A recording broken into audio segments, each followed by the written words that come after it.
Hello, I'm Chancellor Jennifer Mnookin. Over the past several years, UW-Madison has made important strides toward improving our campus culture and working to create equitable learning and working environments for everyone, diversifying our workforce and building on our inclusive excellence.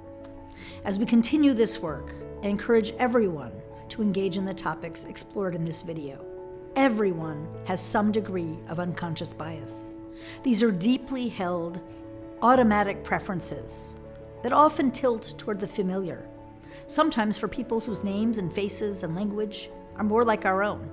Becoming aware of unconscious bias as a risk is one step in an ongoing process to make our workplace fairer. This can be especially important for marginalized employee populations. Unconscious bias can show up in lots of ways, but one of them is specifically within hiring processes. This video will provide some tools and resources to consider when engaging in hiring practices so that we can be sure to try to do our very best to be as fair as possible.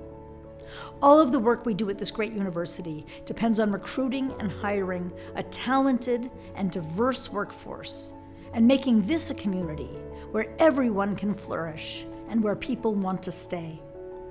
I want to thank you for your commitment to understanding and addressing unconscious bias, and more generally, to working to build a healthy, equitable, fair, and inclusive work environment that will keep UW-Madison as one of the finest universities in the nation and in the world.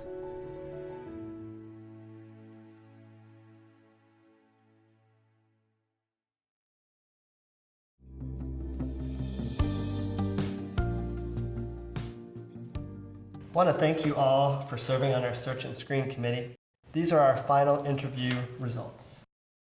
I can't believe how many applicants we had for this position. Are these the last ones? Yes, these are the last ones. These are the 5 best candidates for the position. That's great news. It felt to me like we weren't going to find anyone who will fit the job. That's surprising. Why do you say that? Well, no reason in particular. The people interviewed, I just couldn't see them do the job. That's interesting. Do you have any idea why you felt that way? Not really. It was just an overall impression. You know, everyone gave good answers, but I just felt like I couldn't connect with them. It seemed like what they said sounded good, but the words didn't fit the person. Our biases impact our decision-making, sometimes without us even knowing.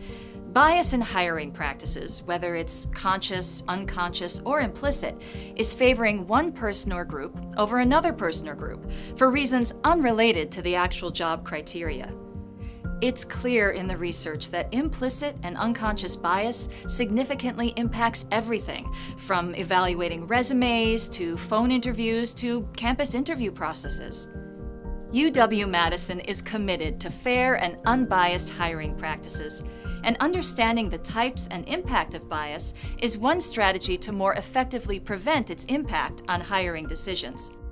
Unconscious bias is a mental shortcut, an automatic part of thinking that saves time and allows quick decisions.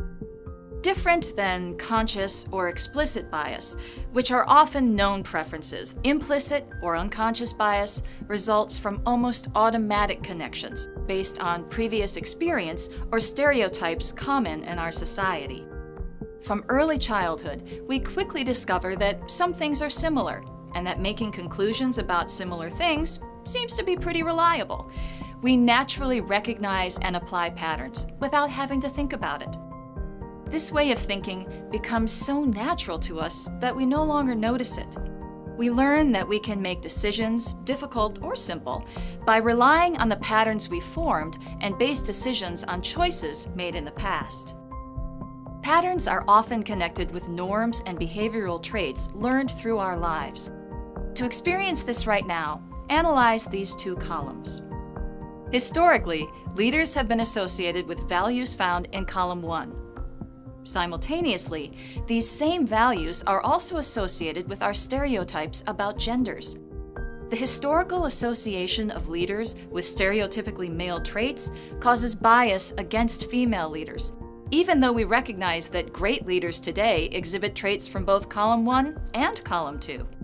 These patterns result in implicit bias. Our positive attitude about a particular thing or person can transfer very easily to other things, people, and groups that share attributes with the original person or thing. This transference can occur without conscious awareness. For example, on a research study, people demonstrate a biased preference for new products that resemble their own names. When a pattern works for us, we feel a rewarding sense of certainty. This is an actual chemical aspect of the brain. Being certain releases a feel-good chemical like serotonin, while being uncertain releases a chemical like cortisol, which does not feel good. Unconscious bias is a natural aspect of how our brains work. But when decisions need to be made with care, it can lead to poor choices that negatively impact our hiring decisions. And when hiring people to work at UW-Madison, it can result in not hiring the most qualified candidate. In addition to harming individual people, these biases also have consequences for the university. Diversity adds richness to our UW-Madison environment, and without the multiple perspectives people bring, we limit our creativity, problem-solving capacity, and opportunities for innovative thinking. Further, organizations across the nation are legally and financially exposed to the consequences of unconscious bias, and costs can be measured in the effort needed to recover and repair situations that result from unconscious bias. The cost of replacing an employee is 100% or more of the departing employee's salary. We must only evaluate individuals based on job criteria that was provided prior to the interview, as we discussed with our HR coordinator. We can't use other factors. I'm still confident in my sense to judge people. I think I'm a pretty good judge of character. So you're going to stick with that gut feeling then? Yep, I don't see why I should not. Before we can begin to manage unconscious bias, we need to be able to recognize it when it occurs. In a hiring situation, we are likely to think we know aspects of an applicant that are in reality the results of unconscious bias. Some common things we think we know are actually impressions rather than evidence. Our impressions of an applicant are the results of our mind coming to a conclusion based on patterns from our experiences. These impressions began to form early in the hiring process. The ability of the unconscious to make patterns extends to interpreting resumes, cover letters, and during interviews and meetings with candidates. By the nature of the brain, subtle assumptions often occur in seconds. Here are some things to consider. Men and women who looked more stereotypically masculine were more likely to be hired for leadership positions. These resumes are identical, but different assumptions may be made simply because they have different names.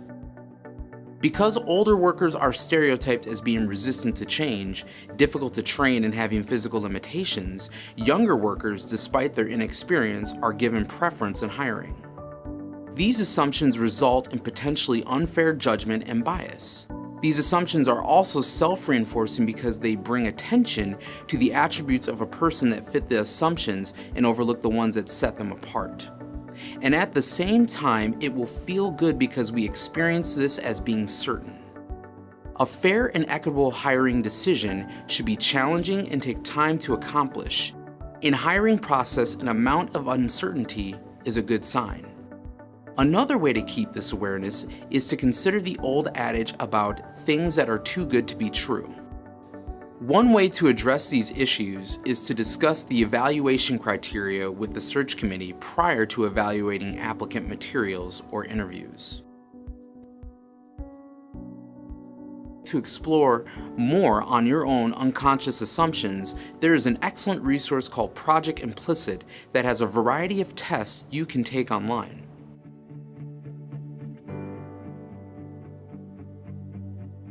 From an organizational standpoint, we are developing policies and providing training that helps to manage unconscious bias. We can also work to manage unconscious bias as individuals. Consider these 4 principles about bias.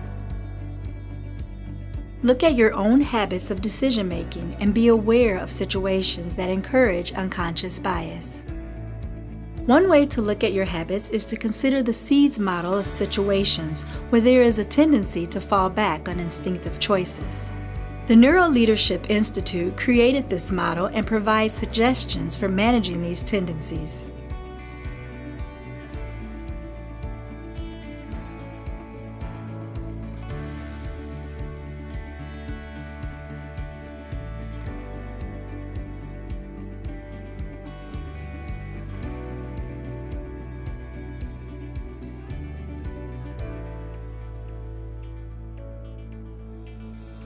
The Neuro Leadership Institute also suggests 3 research-based strategies for controlling unconscious bias in processes. Use if-then plans. Identify decision processes that begin to make positive responses automatic in every hiring process. Create decision guides, step-by-step protocols for making key hiring decisions. Implement preventative measures. Work to keep biases from being activated. And here at UW-Madison, the Women in Science and Engineering Leadership Institute provides the following recommendations for minimizing the influence of bias when reviewing applicants. Notice also that many of these suggestions can be built into your hiring process and are excellent for preparing people who are participating in the hiring process. Remember that the mind rewards decisions that match patterns, so let a sense of certainty alert you to unconscious bias. As an individual seeking to manage unconscious bias, take the time to follow the hiring procedures and guidelines provided to you by your organization. Hey guys, have you ever heard of the term unconscious bias? Oh, yes, I have heard of that. Huh, that's a new one to me. Yeah, it's getting more recognition, and there's actually a lot you can do about it. Making people aware of unconscious bias is an important first step, but learning that most people are actively trying to minimize bias is even more important. The more we get the word out, the better we can keep ourselves in check and prevent unconscious bias from influencing our hiring decisions. I'm LeVar J. Charleston. The work we do together to recruit and retain a talented, diverse workforce plays an important role in shaping our campus community. UW-Madison's missions of teaching, research, excellence, and outreach can only be fully realized when we build and maintain a working and learning environment that is characterized by equity, diversity, inclusion, engagement, and belonging. Our university is made richer by diversity of identities, thought, culture, and experiences. The more we can do to find and support colleagues who are different from ourselves, the more we will grow as individuals and as a community. We will have more opportunities to discover new ideas, and we will be able to cultivate working and learning environments where everyone can flourish. Our minds create convenient patterns for a sense of safety and certainty. Unconscious bias was first uncovered and researched in the 1980s, and since then, that research has been built and shared by many. Sharing that research is part of what we are committed to here at UW-Madison.